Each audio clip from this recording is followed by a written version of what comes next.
But I thought I might just set the scene a bit about why are we having this meeting. Because I think this referendum was the most important referendum that's ever been put to the Australian people. We've had 45 now, and of all the different referendums we've had, I think this is the most important. A lot of people want to sort of say, oh no, it's not very important, forget about it. And I think this has real implications for our political system, our constitution, and future policy. That's why I want this forum to happen and be more discussion. Because there's attempts right now to downgrade the results. Just like that silly thing from ANU. There's attempts to say, well, people who voted against it didn't know what they were doing. People who voted against it are uneducated. People who voted against it, well, wouldn't really know what the Constitution is. Well, many people don't read the Constitution. There's other things to read in life. But I think most people knew what they were doing on the 14th of October. And here's Paul Kelly's comment, a journalist. Look, it's not that important, this referendum. The results aren't very meaningful. I think they're very meaningful, and that's what we're going to discuss. Now, I thought a bit of background about the Australian Constitution. We've got a written constitution. Like the United States, a lot of it's been modelled on the United States Constitution. Unlike the UK, there's no written constitution in the UK. In New Zealand, they don't have a written constitution like we do. Our constitution, when we were developing our constitution in the 1890s, was voted on directly by the Australian people. Like there was a referendum in each state. The American Constitution was not voted on by the American people, right? We had that role from the word go, which makes us a much more democratic country.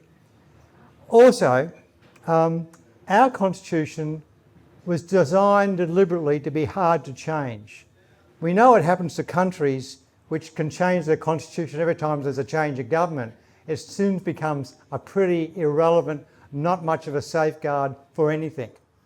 And also, what's really great about our constitution, when we come to try to change it, it's got to go for a vote to the people. In the American Constitution, it's up to state parliaments to pass legislation. In Germany, it's up to state parliaments to pass the legislation. There is not a vote by the people.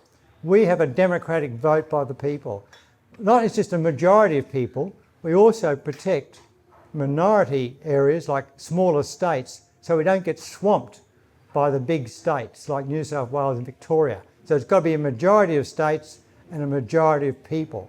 And I think that's a fantastic system we've got going. And we've also, from very early on, when we first started running the first referendum, way back in the first decade, set out some rules that there had to be advertisements about when the referendum is going to be on, when to vote.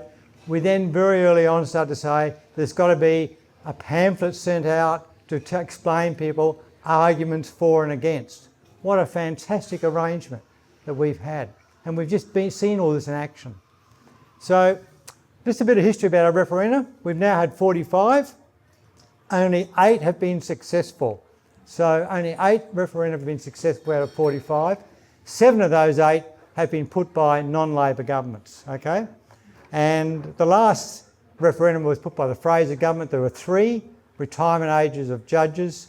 We allow the votes of the territories to be included in the national vote, and that Senate casual vacancies. If a Labor senator dies, it's got to be replaced by a Labor senator and so on. And we've had 3 pretty important ones: expanding social services, our 1967 Commonwealth government gaining powers to make laws on Aboriginals, and probably another one which failed was the 1999 referendum on the Republic. Again, I suppose we didn't know what we were doing. So that's a bit of history about our referendum for our discussion. And I think we're going to try and put out today and tonight that this referendum has really important implications for all of us. It's something we shouldn't be forgetting and sometimes saying, oh, it's some sort of aberration. And I was interested to read in the paper this week, a group of people formed a group not to give up on the Yes campaign. So it's going to be very interesting. I'll talk about this later. all the different techniques that governments and people will use to perpetuate and to deny what the referendum said. Now, the referendum to me was pretty definitive in what it said. The answer was no, okay? Overwhelming no. I'll give some more figures about that later on.